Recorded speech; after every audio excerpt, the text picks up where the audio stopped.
Okay. Hello, this is Nicole. I will begin. This presentation will be about the fossil record and the enormous amount of scientific evidence for evolution that the Earth holds in its many rocky layers. We will discuss initially how fossils are formed in the first place, and then we will confer a few examples of evidence we have gleaned from the fossils that we already have discovered, including some extremely important and well-documented lineages. One might think that digging up a fossil is a common occurrence since we have found so many, but the exact opposite is the case. A string of well-coordinated events must occur in order for a fossil to be preserved long enough for an archaeologist to discover it at a later date. Initially, the remnants of a recently deceased organism must make its way to the bottom of a body of water, such as an ocean or a lake. This accounts for why there are such spotty records for many terrestrial animals and plants. Next, they must immediately be covered by sediment so that scavengers don't carry away body parts or the organism doesn't decay too quickly. Then, the fossilization begins. Minerals from the water slowly seep into the hard parts, calcifications, cartilage, and bone. They eventually replace the hard parts completely, and the fossil is formed as the pressure of sediment above compacts the fossil. Now the fossil must endure a long time in which it must avoid the incessant changes in the Earth's crust, up to billions of years. Given the difficulties that are incurred from salvaging fossils, it is no wonder that the fossil record is considered somewhat incomplete. But there is still a wealth of information to be had from the fossils we have collected, and more are being discovered practically every day, all of which provide evidence for evolution. This photo on the right is of a trilobite fossil, one of the earliest examples of arthropods that we have been able to discover. Trilobites proliferated throughout the Cambrian period, and there are many discoveries of their fossils to show for it.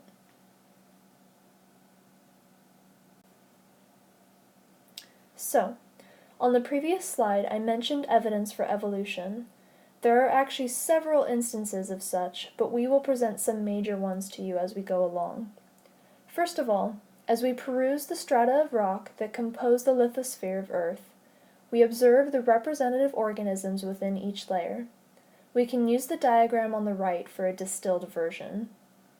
We see that as we view layers that are more recent, the later organisms not only are more complex than the earlier layers, but the most recent layers actually start to exhibit organisms that we can begin to recognize as the ones we see extant today. As you can see on the diagram, the first eukaryotic organisms first appeared in the fossil record approximately 2 billion years ago. Photosynthetic bacteria were first seen in the fossil record approximately 3.5 billion years ago, and cyanobacteria still exist today, although they may be slightly modified from their ancient ancestors. Likewise, there are many single-celled eukaryotes known as protists that still exist today in great numbers. What I'm trying to say is that simply because new organisms appear, it doesn't mean that the old ones are replaced. Also, it's important to clarify that these new forms didn't just pop out of nowhere. For the vast majority of lineages with whole or mostly complete fossil records, they actually show the gradual transition between forms as time moves forward through the strata. Let's go to some more specific examples. First, we will show a fossilized example of evolution that is relatively straightforward. If one were to follow a single species throughout all the strata that encompass a certain time frame, you can actually see evolution take place. Take the foraminifera, single-celled protists with hard outer shells, perfect for fossilization. These are usually collected via rock cores that are drilled straight down through the earth, collecting layers of strata. The samples are taken from each layer and then plotted on a graph after measurement. The graph to the right depicts the change in morphology of shell shape from less pointed to more pointed over the course of approximately 6,000 years, which in geological time is really quite short. This simply shows one trait changing over time, but it is powerful evidence nonetheless. Another common example of gradual evolution is of what we know today as the horse. Fossil records of the horse show in detail the gradual evolution of ancestor morphology through multiple geological epochs. Fossils of common ancestors reflect both an increase in body size as well as the gradual loss of toes as time goes on. You see that the descendant, the modern-day horse, is eventually standing on one solitary toe, which is indeed what we see today in horses. These are some specific examples of how the very process of evolution has been captured as evidence in the rocks. Transitional species is simply a species that shows a mixture of both traits from organisms that lived both before and after it. Transitional species is not equivalent to an ancestral species. With transitional forms, dating, and to some extent physical appearance, there can then be predicted by evolutionary theory. The missing link. For every two species, however different, there was once a single species that was the ancestor to both. But the chance of finding that single ancestral species in the fossil record is almost zero. What we would do is we would find a close cousin to the missing link to document common ancestry, produce fossils that have types of traits that link the two groups together. We must have dating evidence that shows that these fossils occur at the right time in the geological record. 390 million years ago, the only vertebrates were fish, but 360 million years ago, there were vertebrates that walked on land. Somewhere in between 390 to 360 million years, there is a transition between amphibians and terrestrial vertebrates. Tiktaalik has features that make it a direct link between lobe-finned fish and later amphibians. It was one of the greatest fulfilled predictions in evolutionary theory. It gives us the transitional form between fish and amphibians, and a lot of information on how vertebrates came to live on land. With gills, scales, and fins, it was clearly a fish that lived its life in water.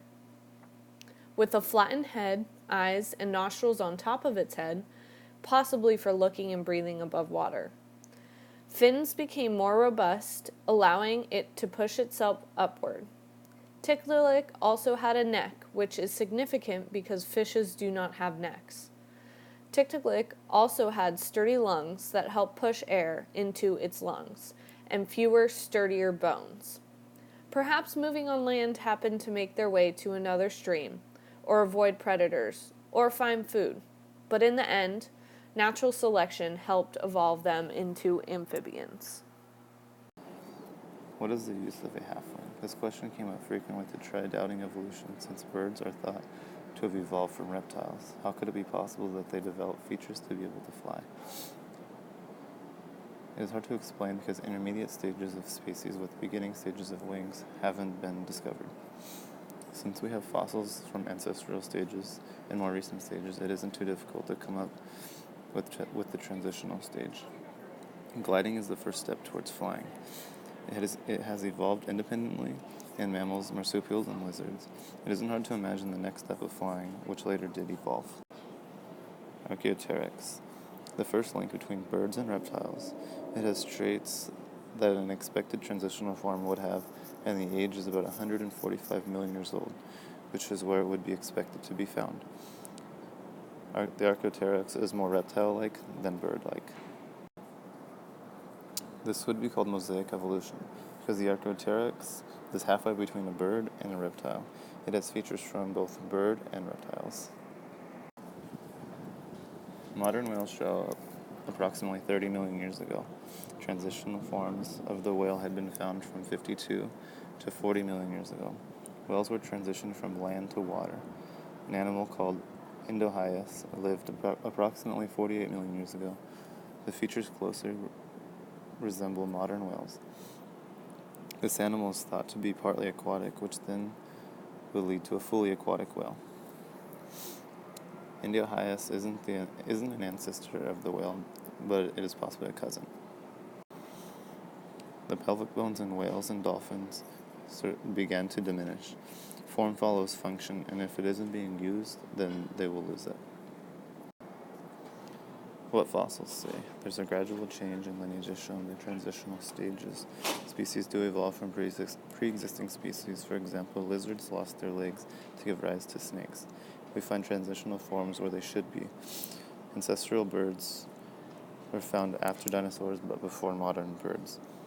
Fossils that are found are able to be put in order to make evolutionary sense. Old to new. Legs come from stout limbs of ancestral fish. Ear bones in mammals are remolded jaw bones from reptile ancestors. However, traits cannot be produced out of thin air. De novo can never happen. Traits evolve from pre-existing traits.